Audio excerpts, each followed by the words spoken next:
Muy buenos días, compañeros, sean bienvenidos a este su canal Rompiendo Paradigmas del Derecho. En este podcast les presentaremos el tema de la naturaleza del derecho, cediéndole la palabra a mi compañero Alexis, que les presentará las normas de conducta y las normas morales. Bienvenido, Alexis. Es un placer compartir estos momentos con ustedes, colegas. Bueno, abarquemos un poco sobre las cualidades de las normas de conducta, pero antes de entrar en materia, ilustremos un poco sobre lo que son las normas. Las normas son pautas que orientan la conducta o comportamiento de las personas para realizar ciertos actos en su respectivo contexto. En caso de incumplimiento, trae en consecuencia una sanción. Para entender más clara esta definición, les comento esta pequeña fórmula que denota la estructura de una norma.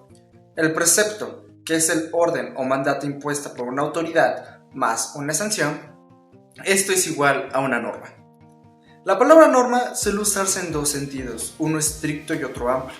En el sentido estricto, hace correspondencia a que la norma impone deberes o confiere derechos y su cumplimiento es obligatorio. Por ejemplo, las normas jurídicas. No profundizaré sobre la definición de este término, ya que un servidor lo complementará más adelante. El sentido amplio se aplica a toda regla de comportamiento, obligatoria o no. Cuando hago mención sobre obligatoriedad, destaca un factor indefectible, que es la voluntad de la persona sujeta.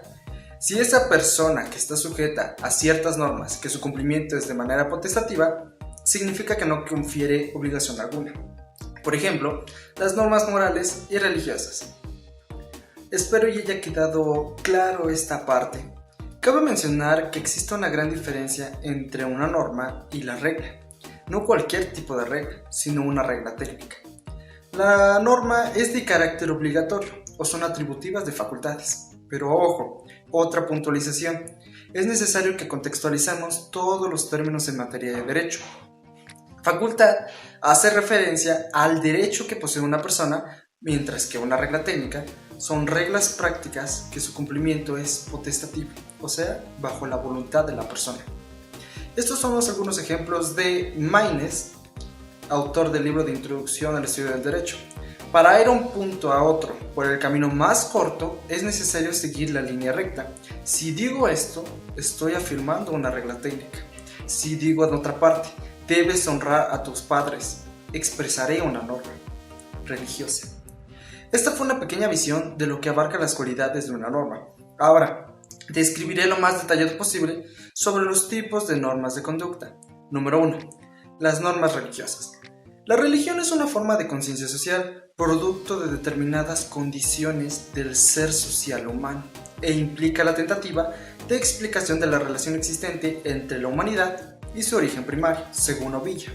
En concreto, las normas religiosas son un conjunto de normas que establecen deberes intrínsecos, las cuales han sido creadas por los hombres a partir de un acontecimiento histórico denominado revelación, considerado como asomo a la existencia divina, por parte de Ovillo. El término deberes intrínsecos hace referencia a la responsabilidad propia de la persona sujeta a la norma. Las normas religiosas se caracterizan por ser incoercibles, que significa que no pueden ser impuestas a la fuerza sobre la persona, sino que éstas las asuma voluntariamente. Otra característica es que son unilaterales, refiriéndonos a que no existe persona autorizada que haga cumplir los deberes de otra. Las normas morales. La moral es la disciplina que estudia a la luz de la razón la rectitud de los actos humanos, con relación al último fin de la humanidad o las normas que se deriven de nuestro último fin, según Villoro. En otras palabras, es una disciplina que estudia el comportamiento humano dentro de una sociedad en cuanto al bien y al mal.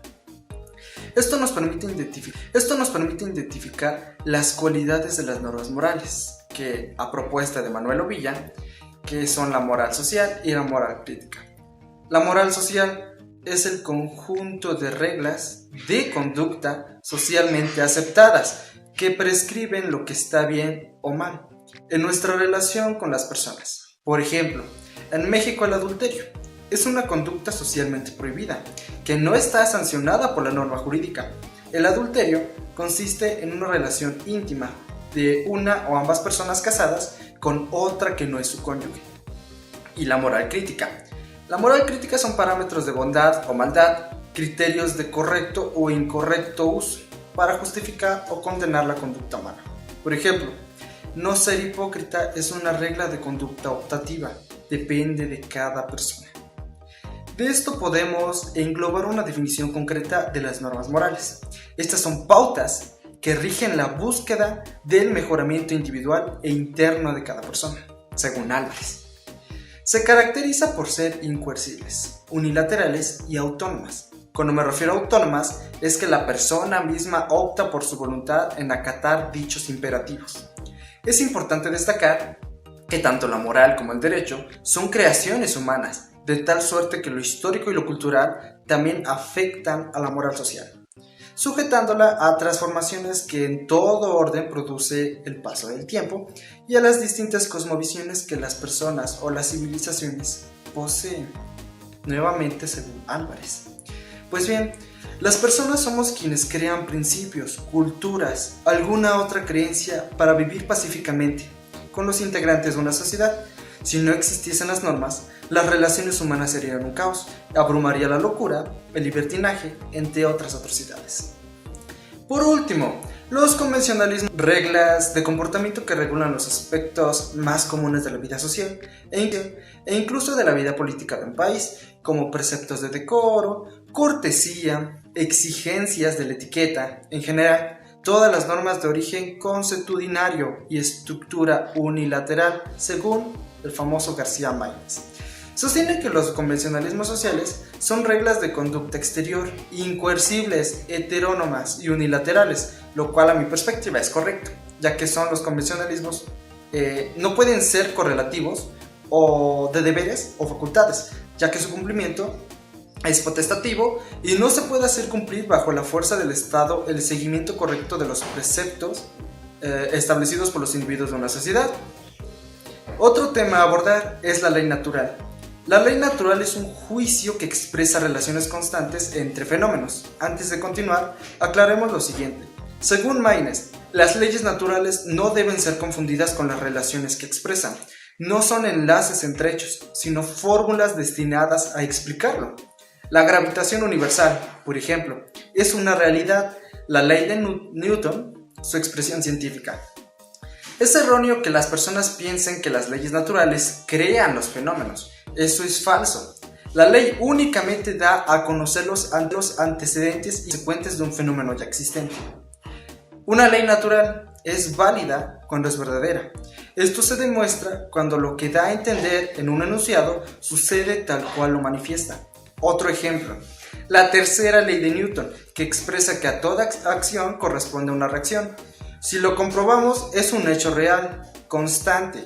Ejemplificándolo, cuando dos personas jalan los sentidos opuestos de una misma soga y ésta permanece en el mismo punto, también se observa que hay una acción y una reacción. Es por ello por lo que el juego de la soga o el tira y afloja se adecua perfectamente como ejemplo a la ley de Newton, según Alfredo. Las leyes físicas tienen validez cuando los hechos reales lo confirman. No debe existir algún error parcial o total sobre la corroboración de los hechos, ya que un mínimo error puede destruir años de estudio sobre el fenómeno y los principios científicos relativos a él. Sería todo de mi parte. Muchas gracias. Muy bien, Alexis, muchas gracias. Te agradezco por presentarte. Ahora pasamos con nuestra compañera Vianey, que nos va a presentar las normas jurídicas. Adelante, Vianey. Gracias por esa presentación, Ángel. Hola, ¿qué tal? ¿Cómo han estado? Espero que muy bien, bastante bien. Mi nombre es Vianey Pozos Méndez y como ya lo había mencionado mi compañero, yo seré la encargada de abarcar normas jurídicas. Pero antes de profundizar en nuestro tema, antes de indagar un poquito más, vamos a comenzar por lo esencial, que es la definición de norma jurídica. Por lo cual, desmenuzaremos este término, separándolo por norma, por jurídica, para consiguiente juntarlos y tener nuestra definición congruente y precisa. ¿De acuerdo? ¿Qué es una norma? Vamos a hacer énfasis en esto porque a pesar de ser un término que utilizamos en nuestro día a día, es muy difícil lograr definirla. Si llegamos con X persona en este momento y le decimos, oye, ¿qué es una norma? Esta persona se quedará con cara de, ¿qué me hablas? No sé, ¿para qué importa? Pues importa mucho, necesitamos saberlo. Ok, las normas se ven presentes siempre, desde la casa, desde la escuela y el trabajo. ¿Por qué? Porque en casa existen normas que las impuso nuestra madre y que si no se realizan, pues no te irá bien, nada bien. De acuerdo. Entonces, para la definición de nuestro término norma, vamos a citar a un autor, el cual es Eduardo García Maínez. En su libro Introducción al Estudio del Derecho, en la página 30, se menciona que las que tienen carácter obligatorio, hacemos énfasis en esta palabra, obligatorio. Es nuestra palabra clave para lograr comprenderlo. O son atributivas de facultades, reciben el nombre de norma. Ok. Entonces, ¿qué quiere decir todo esto? ¿Qué es una norma? Oye, me dejas igual. Bueno, una norma es un conjunto de reglas. ¿Y cuál es una característica primordial de las reglas? Es que estas son inquebrantables. Porque de lo contrario, se recibirá una sanción o un castigo. De acuerdo. Entonces, ¿qué es jurídico? Jurídico es todo lo relacionado con nuestro marco legal. De acuerdo, ya quedó definido a qué se refiere con norma y a qué se refiere con jurídico. Ya tenemos estas dos palabras, así que es momento de fusionarlas. Esto alude a aquellas conductas que serán sancionadas por el Estado si no se cumplen. A pesar de que nuestro sujeto jurídico, lo cual lo definiremos a continuación, nuestro sujeto jurídico las conozca o no. ¿Esto a qué se refiere? A que una nueva persona abrió su empresa, puso una pequeña empresa y la quiso dar de alta ante Hacienda. Él se encargó de todos los trámites. Sin embargo, aún no tiene un área administrativa. Y lamentablemente carece de los conocimientos necesarios para saber cómo llevarla a cabo. Independientemente de que tendrá una mala administración y posiblemente la empresa se venga abajo por la falta de la misma, empieza a contratar. Pero a esos empleados no los da de alta en ningún momento. Entonces, esta persona cuando sea descubierta, a pesar de que no sabía que era necesario hacerlo, recibirá una sanción. En otro ejemplo podemos ver que lamentablemente en México se vive mucha delincuencia, por lo cual las familias procuran proteger a su familia. En este caso se encargará nuestro padre de familia, el cual quiso adquirir un arma. Compró un arma con alguno de sus amigos, se la vendieron barato, estaba súper feliz con su arma. Pero lamentablemente se necesita de un permiso. Y independientemente de ese permiso, se especifica que solamente se puede tener un arma determinada, no el arma que tú quieras, y él tiene una revólver. Estén cumpliendo la ley. En el momento que sea descubierto, será sancionado y castigado. Ok, ya quedó definido que es una norma jurídica, por lo cual daremos paso a nuestro siguiente nivel, que son sus elementos. ¿Qué elementos componen a la norma jurídica? El primero es el sujeto jurídico. ¿A qué se refiere con sujeto jurídico? Bueno, esto es un ser capaz de adquirir derechos y obligaciones. Desde que nace el ser humano ya tiene derechos, pero esos derechos no vienen integrados desde el momento de su nacimiento. Esas obligaciones, no vienen integradas desde el momento de su nacimiento. Las obligaciones se adquieren después de cumplir 18 años. Continuamos con la definición de nuestro objeto jurídico. Esto realmente es muy sencillo. El objeto jurídico es el bien. Es el bien del cual se está tratando. Esto está súper fácil. El bien puede ser, como ejemplo, en una venta, que es yo vendo zapatos, entonces mi bien sería mis zapatos que estoy vendiendo. Y quiero procesar legalmente porque uno de los sujetos jurídicos no quiso pagarme, entonces necesito que me pague porque me pidió 500,000 zapatos. Es un ejemplo muy exagerado, pero eso es solo un ejemplo. ¿De acuerdo? Después sigue nuestra relación jurídica. En este caso la relación es la de mi comprador y yo como vendedor. ¿De acuerdo? La finalidad es el valor jurídico. ¿Esto a qué se refiere? Es aquello por lo que persigue la norma. ¿De acuerdo? Entonces continuamos con las características de las normas jurídicas. La principal característica de nuestras normas jurídicas es la bilateralidad. Casi la deletreo porque realmente como que se complica un poquito mencionarlo. Ok. Esto se refiere a que solo participa una persona. ¿Cómo que participa una persona? Hace rato hablas de un vendedor y un comprador. Sí, pero en este caso solamente participa una persona. ¿De qué forma? Mediante la realización de su testamento. Mediante donaciones. Hoy quiero donar 50 pesos para algo. Y después de otro tipo de características continúa la bilateralidad. Ok, en este término, ¿ya qué se refiere con bilateralidad? Se refiere a que existe una relación jurídica, que es la de yo como vendedor y mi comprador. ¿De acuerdo? Otra de sus características es la exterioridad. ¿A qué se refiere con la exterioridad? Que realmente no importa el por qué lo estoy haciendo, sino solamente importa lo que esté haciendo. Un claro ejemplo de esto es el pago de impuestos. Es que no quiero pagar impuestos, pero tengo que hacerlo. Entonces voy y realizo mi pago de impuestos en el momento que debo de realizarlos, porque tienen una fecha establecida. Entonces, yo no quería hacerlo, pero lo hice. Esa es la exterioridad, no importa si no quería hacerlo. El punto es que lo hice y continúa la interioridad. Y aquí sí, a diferencia de eso, se abarca el por qué lo estoy haciendo. Un claro ejemplo de esto es de que hoy quiero pasar más tiempo con mi familia, he decidido que casi no la veo. Entonces, ¿qué haré? Voy a organizar que todos los fines de semana tengamos un viaje familiar, nos las pasemos muy bien, prohibido los celulares. Lo estoy haciendo porque yo lo quería hacer y lo estoy llevando a cabo cada fin de semana. Otro de estos es la coercibilidad. ¿De acuerdo? Coercibilidad se refiere a que si no se está cumpliendo estas normas, existe la forma de llevarlas a cabo mediante la fuerza. Y esta fuerza las imponen los ministeriales, que son los encargados de ir a tocarte tu puerta, ir a romperte la puerta si tú no quieres abrir y no quieres ir a presentarte. Ellos son los que ejercen este tipo de fuerza. También tenemos la incoercibilidad. Esto ya se refiere como más moral a normas morales. El por qué lo hacen las personas, porque tiene que surgir de forma espontánea. Lo tengo que hacer porque yo lo quiero. Y esto nos lleva a nuestro siguiente nivel, que es la autonomía, que vendría siendo algo similar, que es lo decido hacer porque así lo quiero hacer, porque hoy he decidido que quiero hacerlo. Para finalizar con mi tema, lo concluiremos con una última característica, la cual es la heteronomía. ¿A qué se refiere con heteronomía? Se refiere a que un ente viene y te impone esas normas. Como lo había mencionado en un principio, era de que en casa nuestra mamá nos está diciendo tienes que hacer esto porque yo lo digo. Ella lo está imponiendo a los niños, a sus hijos, e inclusive si se lo pone a su esposo. O viceversa, la esposa, a la mamá, a los hijos, a la familia, o los dos para los hijos. En este caso son las leyes. ¿Por qué? Porque ellos son los que las imponen y los ciudadanos las tienen que llevar a cabo para mantener la armonía en la sociedad. Y eso fue todo de mi parte, espero que lo hayan comprendido y gracias. Vale, Vianey, muchas gracias por tu presentación. Diana, ¿qué te parece si nos explicas un poco de lo que es el concepto del derecho? Bueno, yo les voy a hablar un poco sobre el derecho y sus fuentes. Empecemos con el concepto de derecho. El derecho es un conjunto de normas que imponen deberes y establecen las bases de convivencia social con el fin de dar a todos los miembros de la sociedad de manera equitativa la seguridad, certeza, igualdad, libertad y justicia que todos merecen. De ahí tenemos que el derecho se puede dividir en diferentes partes. Les voy a explicar sobre el derecho positivo. Bueno, el derecho positivo son aquellas reglas o normas jurídicas que están en vigor en un lugar o época determinada, en las cuales todos los habitantes están obligados a cumplirlas sin poder alegar nada, ya que estas reglas se publican antes de que entren en vigencia. También está el derecho vigente. Bueno, el derecho vigente es un conjunto de normas que se van a utilizar en el momento y estas pueden ser exigidas. El derecho vigente es aquel que el Estado crea o aplica por medio de sus órganos.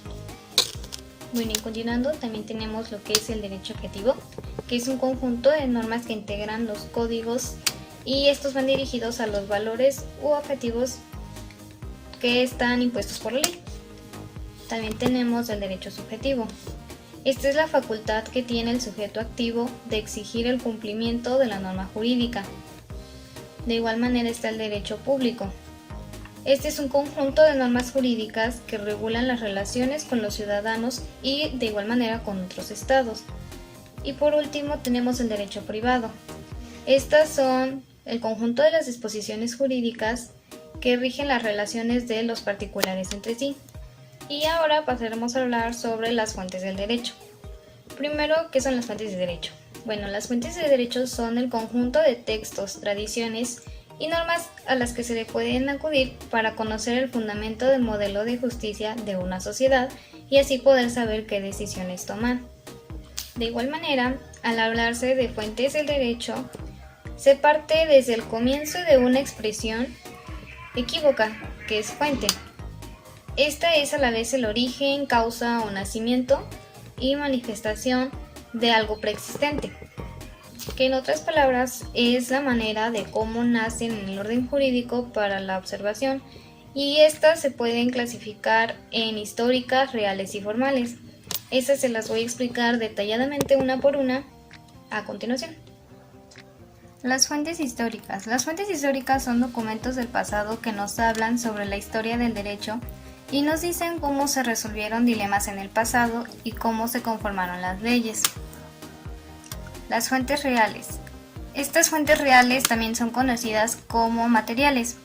Son los elementos que determinan el contenido de las normas jurídicas y tienen circunstancias de tipo social, político, cultural, económico y tienen como consecuencia la creación de una norma jurídica. La tercera son las fuentes formales. Bueno, las fuentes formales son aquellas que provienen de la actuación misma del Estado, la sociedad y del aparato jurídico, ya que se pretende saber cuándo y en qué condiciones una norma jurídica es válida y obligatoria para una comunidad o para una sociedad determinada. Y las fuentes formales del derecho son las siguientes. La primera es la ley. La ley es una norma del derecho, ya sea dictada, promulgada y también sancionada por la autoridad pública, aún sin el consentimiento de los individuos. Esta tiene como finalidad el encauzamiento de la actividad social hacia el bien común. La segunda es la costumbre. La costumbre se define como el resultado de aquel procedimiento jurídico de creación en el que un conjunto de actos encuentra formado una disposición o una pauta de conducta en virtud de la decisión consciente de dicho órgano. En México, la costumbre solo es jurídicamente obligatoria cuando la ley le otorga el carácter. Como tercera tenemos la jurisprudencia. La jurisprudencia es un conjunto de decisiones judiciales y en ocasiones puede ser administrativas, dictadas en una misma cuestión y en especie análogas. Cuando la Suprema Corte de Justicia de la Nación crea jurisprudencia, se convierte en obligatoria y todos los tribunales inferiores de la República deben acatarla y aplicarla. La cuarta es la doctrina. Bueno, la doctrina son opiniones, críticas y estudios de los sabios del derecho. Y este no tiene valor legal alguno, aun cuando ejerza influencia en los autores de una ley o en las autoridades encargadas de aplicarlas. Y por último son los principios generales del derecho. Son generalizaciones tomadas de la legislación del derecho natural o del derecho romano. Por ejemplo, la equidad es uno de los principios más importantes porque no puede concebirse por un orden jurídico que carezca de ella. Y según de conformidad con el artículo 14 constitucional, en los juicios civiles, la sentencia definitiva deberá ser conforme a la letra o interpretación jurídica de la ley, y a falta de esta se fundará los principios generales del derecho. Y bueno, por mi parte esto sería todo, y le dejo la palabra a mi siguiente compañero. Muchas gracias, Diana. Ahora tengo más en claro el concepto del derecho. Pero ¿qué les parece si seguimos con nuestro compañero Pedro, que nos va a presentar la ley y la vigencia? Adelante, Pedro, te escuchamos. Gracias, es ameno pasar este momento con ustedes y aprender de nuevas cosas que suceden alrededor de nuestra vida cotidiana. Pues yo les hablaré de un tema interesante, ya que en la vida cotidiana siempre estamos bajo las órdenes de una ley. Pero, ¿se han preguntado cómo es que se genera una ley? ¿O los procesos de la creación de una ley? Para empezar, a este proceso se le llama proceso legislativo. Pero primero debemos saber qué es una ley. González afirma que la ley es la norma jurídica que emana del órgano del Estado investido con la facultad legislativa. O sea, que surgen de la facultad legislativa, que es la encargada de la formulación de leyes para la sociedad. Ahora sí, empecemos por el procedimiento de la creación de una ley. Las etapas para elaborar una ley se encuentran reguladas por los artículos 71 y 72 de nuestra Constitución Política de los Estados Unidos Mexicanos. La primera etapa para la creación de una ley es la iniciativa. Es el hecho en el cual los órganos del Estado toman en consideración un proyecto de ley. Es la propuesta de la ley para ver si aplica dentro de la sociedad o no. La segunda etapa es la discusión. En esta parte meditan las cámaras sobre las iniciativas para llegar a la conclusión de decidir si deben de ser admitidas o no ser admitidas. La información de las leyes puede comenzar indistintamente en cualquiera de las dos cámaras. A la cámara en donde inicialmente se discute un proyecto de ley suele llamarse cámara de origen. A la otra se le da el nombre de revisora. La tercera etapa es la aprobación. García define que es el acto por el cual las cámaras aceptan un proyecto de ley. Además, tiene lugar la publicación, que consiste en dar a conocer la ley a quienes deben cumplirla y debe ponerse al alcance del público. La cuarta etapa es la sanción. El presidente de la República manifiesta firmando su conformidad de ley, así como también puede negar su sanción a un proyecto ya admitido por el Congreso. La quinta y sexta etapa es la promulgación y la publicación. García dice: es el reconocimiento formal por este de que la ley ha sido aprobada conforme a derecho y debe ser obedecida. Debe ser publicada por el Diario Oficial de la Federación, como lo ordena la fracción primera del artículo 89 constitucional. Cabe destacar que la promulgación encierra dos tipos de actos distintos. El primero, el ejecutivo, interponerse su autoridad para que la ley debidamente aprobada se tenga por disposición obligatoria, y el segundo, da a conocer a quienes deben cumplirla. La séptima etapa es el inicio de la vigencia. Es la fecha que indica a partir de cuándo es obligatoria la ley para determinar el momento en que una ley o decreto entra en vigor. El Código Civil Federal establece dos sistemas: el sistema sucesivo y simultáneo o crónico. Sistema sucesivo. Las reglas concernientes a los dos las enuncia el artículo tercero del Código Civil del Distrito Federal. Este precepto dice así: las leyes, reglamentos, circulares o cualesquiera otro tipo de sanciones observancia general obligan y surten sus efectos 3 días después de su publicación en el periódico oficial, en lugares distintos del en que se publique el periódico oficial. Para que las leyes, reglamentos, etc. se reputen publicados y sean obligatorios, se necesita que además del plazo que transcurra un día más por cada 40 kilómetros de distancia o de fracción queda de la mitad. El sistema simultáneo, o también llamado sincrónico, hállase consagrado en el artículo 4 del Código Civil. Si la ley, reglamento, circular o disposición de observancia general fija el día en el que se debe comenzar a regir, obliga desde ese día con tal de que su publicación haya sido anterior. Es decir, entra en vigor en toda la República al mismo tiempo. El segundo tema del que les hablaré hoy es sobre la vigencia de una ley, pero en este caso profundizaré más este tema. ¿Cómo se da la vigencia de la ley? Se da cuando la ley inicia su vigencia en la fecha de publicación. Así como hay una manera de publicar o dar a conocer una ley, también existe la extinción de la vigencia de la ley. Es la acción y efecto de extinguir o extinguirse las leyes.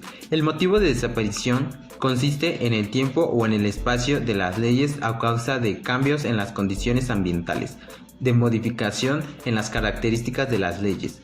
Hacer que desaparezcan gradualmente una ley, caducar una obligación, plazo de la ley. Derogación es la obligación, abrogación y anulación de la ley. Es el fin de la vigencia de una ley. Expresa cuando se declara el final del periodo de su vigencia.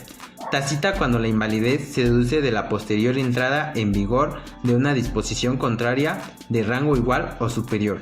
Suprimir una ley, práctica o costumbre. Reformar o modificar. Derogación significa suprimir solamente algún o algunos preceptos de la ley, como por ejemplo, podemos citar la fracción 2 del artículo 73 constitucional, que fue derogada.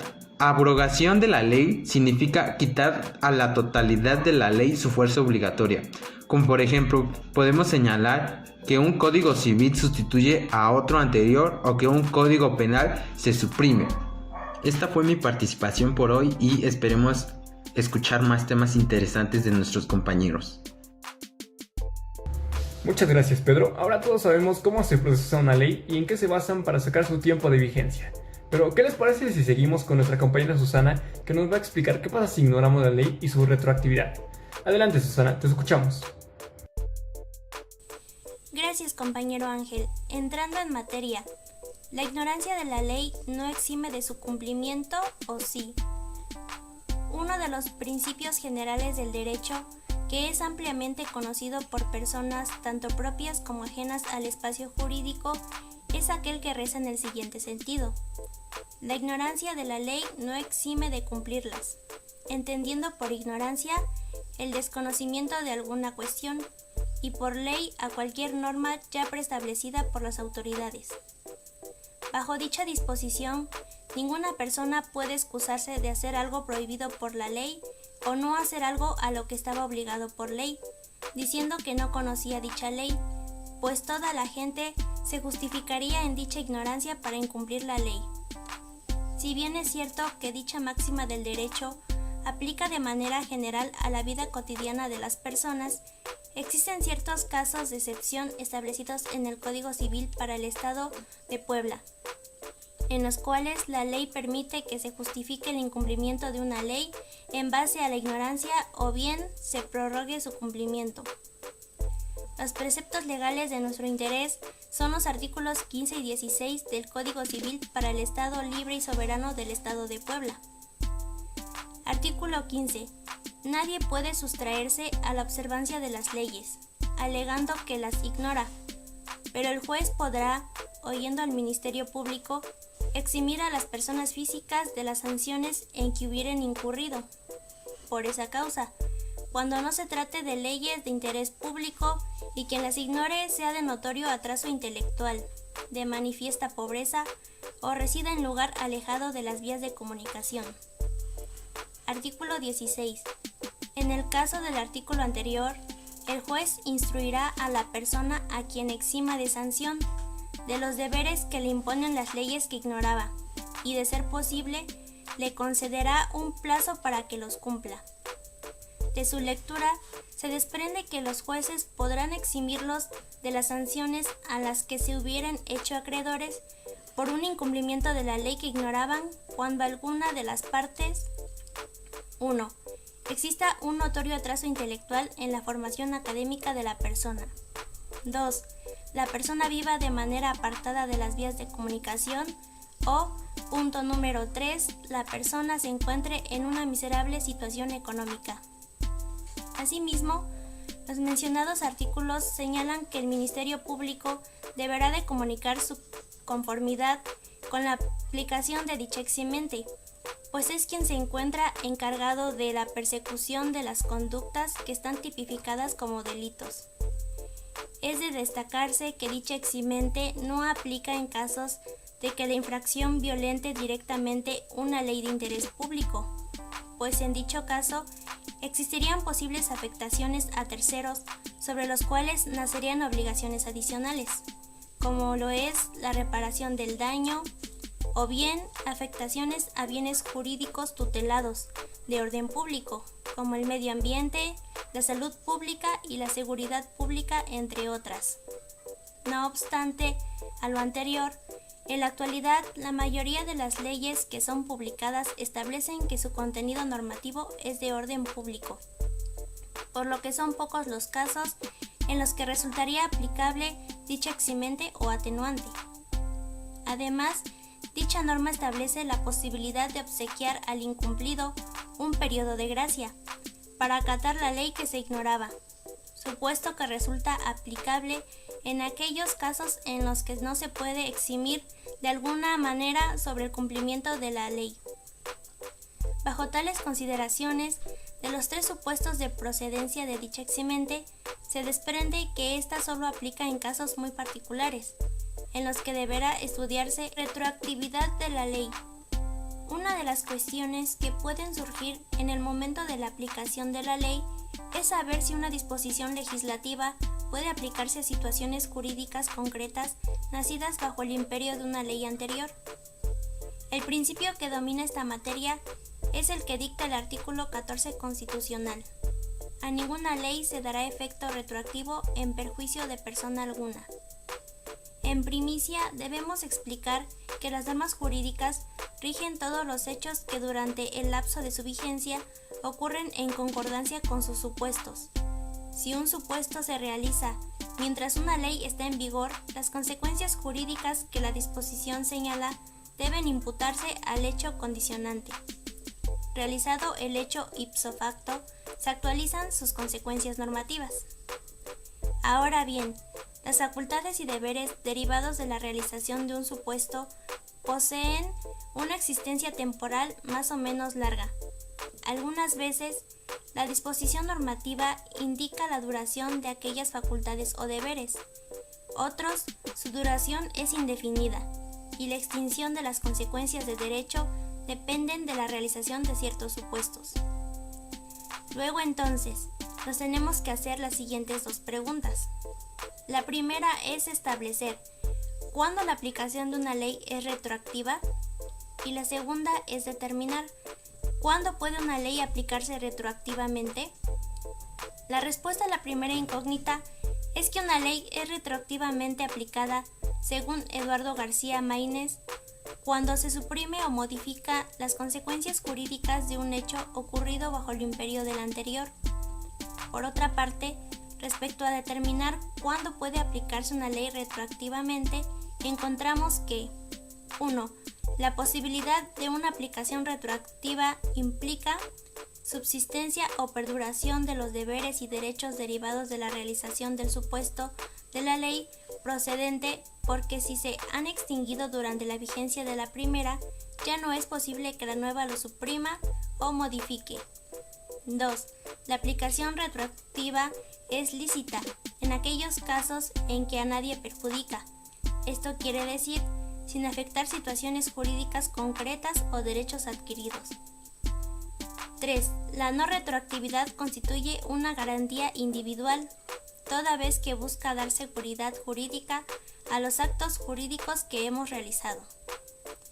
Excepciones al principio de irretroactividad en materia penal. A contrario sensu, es decir, en sentido contrario. Ninguna ley debe producir efectos retroactivos en perjuicio de persona alguna. La retroactividad es lícita, cuando lejos de perjudicar beneficia a los particulares. Por ejemplo, las leyes que reducen una pena deben tener efectos siempre retroactivos, beneficio para el condenado. Derecho procesal y el problema de la retroactividad. Solo cuando destruye o restringe las consecuencias jurídicas de un hecho de naturaleza procesal ocurrido durante la vigencia de la anterior ley. Las demandas ya formuladas al aparecer la nueva ley deben quedarse sujetas a los requisitos de forma señalados por la procedente. Por regla general, las leyes procesales contienen una serie de artículos transitorios que fijan los criterios para la solución de los diversos conflictos en relación con el tiempo. Es así como doy fin a este tema muy interesante. De acuerdo, muchas gracias Silvia. A continuación, Ángel nos presentará la clasificación del derecho, así como nos dará las conclusiones finales de este podcast. Adelante Ángel, te cedo la palabra. Claro que sí, compañera. Bueno, respecto al tema, el derecho se clasifica de la siguiente manera: derecho público y derecho privado o civil. Y se preguntarán, ¿cuáles son las características de cada uno de ellos? Bien, la distinción entre el derecho público y privado es uno de los temas más discutidos por los juristas. De hecho, diversos autores dicen que son de índole política, otros dicen que son de criterio propio. Radbruch opina que dichos conceptos son categorías a priorísticas de la ciencia del derecho. ¿Qué es a priorística? Vale, miren, se podría tomar como sinónimo de hipótesis y lógica de razonamiento. DeWitt cree que este criterio posee únicamente un interés práctico, y Kelsen declara que todo derecho constituye una formulación de la voluntad del Estado.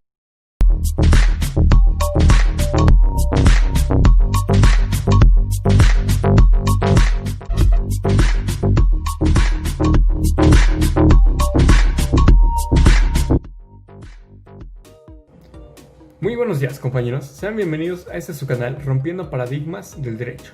En este podcast les presentaremos el tema de la naturaleza del derecho, cediéndole la palabra a mi compañero Alexis, que les presentará las normas de conducta y las normas morales. Bienvenido, Alexis. Es un placer compartir estos momentos con ustedes, colegas. Bueno, abarquemos un poco sobre las cualidades de las normas de conducta, pero antes de entrar en materia, ilustremos un poco sobre lo que son las normas. Las normas son pautas que orientan la conducta o comportamiento de las personas para realizar ciertos actos en su respectivo contexto. En caso de incumplimiento, trae en consecuencia una sanción. Para entender más clara esta definición, les comento esta pequeña fórmula que denota la estructura de una norma. El precepto, que es el orden o mandato impuesta por una autoridad, más una sanción, esto es igual a una norma. La palabra norma suele usarse en dos sentidos, uno estricto y otro amplio. En el sentido estricto, hace correspondencia a que la norma impone deberes o confiere derechos, y su cumplimiento es obligatorio. Por ejemplo, las normas jurídicas. No profundizaré sobre la definición de este término, ya que un servidor lo complementará más adelante. El sentido amplio. Se aplica a toda regla de comportamiento, obligatoria o no. Cuando hago mención sobre obligatoriedad, destaca un factor indefectible, que es la voluntad de la persona sujeta. Si esa persona que está sujeta a ciertas normas, que su cumplimiento es de manera potestativa, significa que no confiere obligación alguna. Por ejemplo, las normas morales y religiosas. Espero y haya quedado claro esta parte. Cabe mencionar que existe una gran diferencia entre una norma y la regla. No cualquier tipo de regla, sino una regla técnica. La norma es de carácter obligatorio o son atributivas de facultades. Pero ojo, otra puntualización. Es necesario que contextualicemos todos los términos en materia de derecho. Facultad hace referencia al derecho que posee una persona, mientras que una regla técnica son reglas prácticas que su cumplimiento es potestativo, o sea, bajo la voluntad de la persona. Estos son algunos ejemplos de Maynes, autor del libro de Introducción al Estudio del Derecho. Para ir a un punto a otro por el camino más corto, es necesario seguir la línea recta. Si digo esto, estoy afirmando una regla técnica. Si digo en otra parte, debes honrar a tus padres, expresaré una norma religiosa. Esta fue una pequeña visión de lo que abarca las cualidades de una norma. Ahora, describiré lo más detallado posible sobre los tipos de normas de conducta. Número 1. Las normas religiosas. La religión es una forma de conciencia social, producto de determinadas condiciones del ser social humano, e implica la tentativa de explicación de la relación existente entre la humanidad y su origen primario, según Ovillo. En concreto, las normas religiosas son un conjunto de normas que establecen deberes intrínsecos, las cuales han sido creadas por los hombres a partir de un acontecimiento histórico denominado revelación, considerado como asomo a la existencia divina, por parte de Ovillo. El término deberes intrínsecos hace referencia a la responsabilidad propia de la persona sujeta a la norma. Las normas religiosas se caracterizan por ser incoercibles, que significa que no pueden ser impuestas a la fuerza sobre la persona, sino que éstas las asuma voluntariamente. Otra característica es que son unilaterales, refiriéndonos a que no existe persona autorizada que haga cumplir los deberes de otra. Las normas morales. La moral es la disciplina que estudia a la luz de la razón la rectitud de los actos humanos, con relación al último fin de la humanidad o las normas que se deriven de nuestro último fin, según Villoro. En otras palabras, es una disciplina que estudia el comportamiento humano dentro de una sociedad en cuanto al bien y el mal. Esto nos permite identificar las cualidades de las normas morales, que a propuesta de Manuel Ovilla, que son la moral social y la moral crítica. La moral social es el conjunto de reglas de conducta socialmente aceptadas que prescriben lo que está bien o mal en nuestra relación con las personas. Por ejemplo, en México el adulterio es una conducta socialmente prohibida que no está sancionada por la norma jurídica. El adulterio consiste en una relación íntima de una o ambas personas casadas con otra que no es su cónyuge. Y la moral crítica. La moral crítica son parámetros de bondad o maldad, criterios de correcto o incorrecto uso para justificar.